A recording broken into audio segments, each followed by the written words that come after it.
दोस्तों, क्या दज्जाल का खरूज 2030 में होने जा रहा है?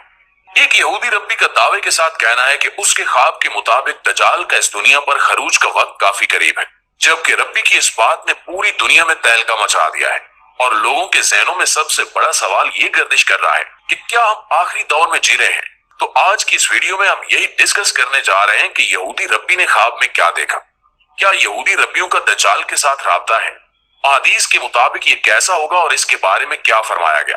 यकीनन आज की वीडियो भी आपको काफी ज्यादा हैरत में डालने वाली है, मगर वीडियो की जानिब मजीद आगे बढ़ने से पहले बस आपसे इतनी सी गुजारिश है कि मुकम्मल मालूमात को समझने के लिए वीडियो को शुरू से लेकर आखिर तक जरूर देखिएगा। तो आइए चलकर मौजू का बाकायदा आगाज करते हैं।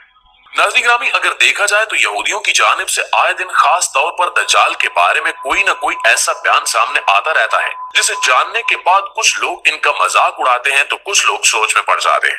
जबकि हाल ही में एक यहूदी रब्बी की जानिब से एक और ऐसा बयान सामने आया है जिसने पूरी दुनिया में तहलका मचा दिया, और इस बयान के बाद दुनिया भर में मौजूद जितने भी यहूदी नस्ल लोग आबाद हैं, उन्होंने अपने मसीहा दज्जाल के आने की तैयारियां तेज कर दी हैं। प्यारे साथियों, इसमें कोई शक नहीं कि ऐसी बहुत सी हदीस मौजूद हैं जिनमें दज्जाल के खरूज की निशानियां बयान की गई हैं।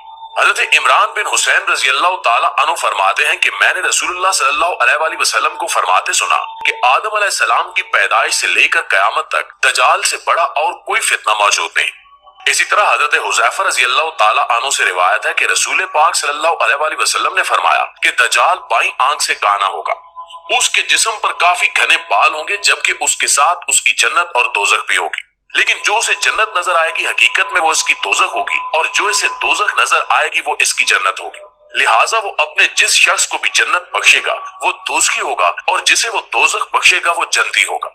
हजरत इमरान बिन हुसैन रजी अल्लाह ताला अन्हु ये भी फरमाते हैं कि रसूल पाक सल्लल्लाहु अलैहि वसल्लम ने फरमाया कि मैं तुमको दज्जाल से मुतल्लिक ऐसी बातें न बताऊं जो हजरत नूह अलैहिस्सलाम से लेकर आज तक किसी नबी ने अपनी कौम को न बताई। दज्जाल से मुतल्लिक मैं भी तुमको वैसे ही डराता हूँ जैसे नूह अलैहिस्सलाम अपनी कौम को डराया करते थे।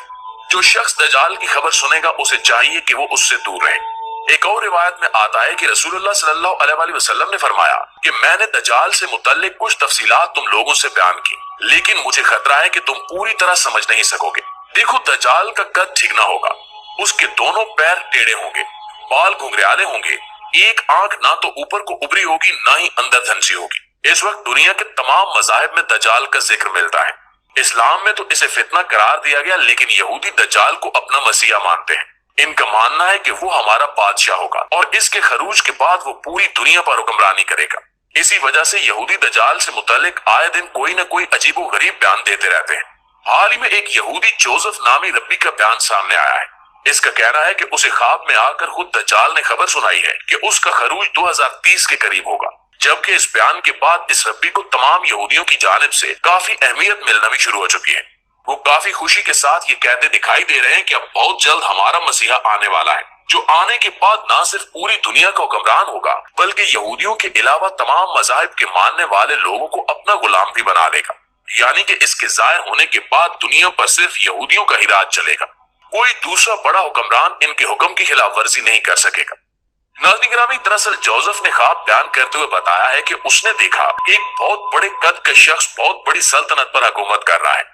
उसका तख्त बहुत बड़ा है, लोग उसका हुक्म मान रहे हैं, बहुत से लोग उससे मिलना चाहते हैं लेकिन रश की वजह से उससे मिल नहीं पाते। रब्बी ने बताया कि उनके दिल में भी ख्वाहिश पैदा होती है कि वो भी इस बादशाह से मिले। अचानक उसने देखा कि एक शख्स तेज रफ्तार सवारी पर बैठा उसके पास आता है और पूछता है कि नौजवान, तुम कौन हो और क्या चाहते हो? जिस पर रब्बी कहने लगा कि मैं सिर्फ इतना जानना चाहता हूँ कि ये बादशाह आखिर कौन है जिससे मिलने के लिए लोगों की इतनी बड़ी तादाद जमा है। तो उस शख्स ने बताया कि ये यहूदी नस्ल का मसीहा है जो अगले 7 सालों में दुनिया पर जाहिर होगा। इसके बाद इस रब्बी की आंख खुल गई और उसने अपने दिल में पुख्ता अहद कर लिया कि सन 2030 में दज्जाल ही का खरूज होगा। नाज़रीन, आपको बताते चलें कि इसी तरह कुछ अरसा पहले एक और रब्बी ने मजहबी मामलात को नशर करने वाले एक चैनल रेडियो 2000 को बताया था कि उसे एक और रब्बी शाइम कानियूस्की ने बताया कि वो यानी कि शाइम कानियूस्की दज्जाल से राब्ते में है और अगले चंद सालों में वो इस दुनिया पर जाहिर हो जाएगा। शाइम कानियूस्की का शुमार इसराइल के 2 या 3 सबसे बड़े रब्बियों में किया जाता है। इसी वजह से तमाम यहूदी इसकी बातों पर अंधाधुंध एतबार करते हैं। दज्जाल की आमद कितनी करीब है, ये मामला इतना ही संजीदा है जितनी जिंदगी और मौत। हर शख्स को मालूम होना चाहिए कि वो कामयाब होने वालों में से होगा या कि नाकाम होने वालों से। शाम कान्यूस्की की जानिब से दज्जाल के खरूज की 2 निशानियां बताई गई थी, तकरीबन वो सब अब तक पूरी हो चुकी हैं। यहूदी रब्बी अपने अकीदे के मुताबिक ये भी समझते हैं कि नेतन्याहू दज्जाल की आमद से कबल इसराइल के सबसे पहले वज़ीर आज़म होंगे। यहूदियों को जब भी किसी मुश्किल का सामना पेश हो तो वो दज्जाल से ही मदद मांगते हैं। इसका सबसे बड़ा सबूत दीवार गिरिया है। आज भी तमाम यहूदी इस दीवार के आगे खड़े होकर दज्जाल से मदद मांगते हैं। इस्लाम में भी इसके जाहिर होने की कई निशानियां बयान की गई हैं। इस्मा बिन्त यजीद बयान करती हैं कि एक मरतबा रसूलुल्लाह सल्लल्लाहु अलैहि वसल्लम मेरे घर तशरीफ फरमा थे तो वो फरमाने लगे कि दज्जाल के दुनिया पर आने से पहले 3 कहत पड़ेंगे। 1 साल आसमान की 1/3 बारिश रुक जाएगी, जबकि जमीन की पैदावार भी 1/3 कम हो जाएगी।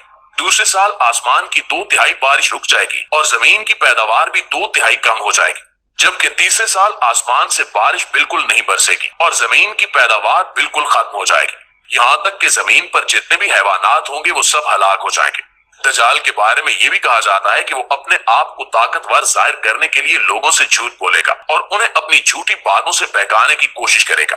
जैसे कि वो एक बीमार शख्स के पास आएगा और कहेगा, अगर मैं तेरे ऊंट जिंदा कर दूं तो क्या इसके बाद तुम्हें यकीन आ जाएगा कि मैं ही तुम्हारा रब हूँ?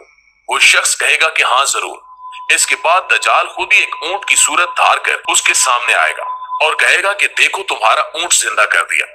इसी तरह ये और शख्स के पास जाएगा जिसका बाप और भाई मर चुका होगा। ये उससे कहेगा कि अगर मैं तेरे बाप और भाई को जिंदा कर दूं तो क्या तू मुझे अपना रब तस्लीम कर लेगा? वो शख्स कहेगा क्यों नहीं। बस इसके बाद वो इसके बाप और भाई की शक्ल इख्तियार करके इसके सामने आ जाएगा। हज़रत इस्मा रज़ियल्लाहु ताला अन्हु फरमाती हैं कि या रसूलुल्लाह सल्लल्लाहु अलैहि वसल्लम दज्जाल का जिक्र सुनकर हमारे दिल तो सीने से निकल पड़े। तो रसूल पाक सल्लल्लाहु अलैहि वसल्लम ने फरमाया कि अगर तो ये शैतान मेरी जिंदगी में जाहिर हुआ तो मैं खुद ही इससे निमट लूंगा, लेकिन अगर मेरे बाद जाहिर हुआ तो फिर हर मोमिन का निगहबान मेरा रब ही है। आप सल्लल्लाहु अलैहि वसल्लम ने यह भी फरमाया कि इसका खरूज इराक और शाम के दरमियान एक जगह पर होगा जहाँ वो नबूवत और रिसालत का दावा करेगा। इसके साथ 70,000 यहूदी होंगे और यहीं से वह झूठा खुदाई का दावा करके फसाद बर्पा करेगा और लोगों को बहलाकर अपना खुदा बुलवाने की कोशिश करेगा। आखिर में दुआ है कि अल्लाह ताला हर मोमिन मुसलमान को दज्जाल के फितने से अपनी हिफ्ज़ो अमान में रखे और हमारा खात्मा ईमान पे फरमाए। आमीन।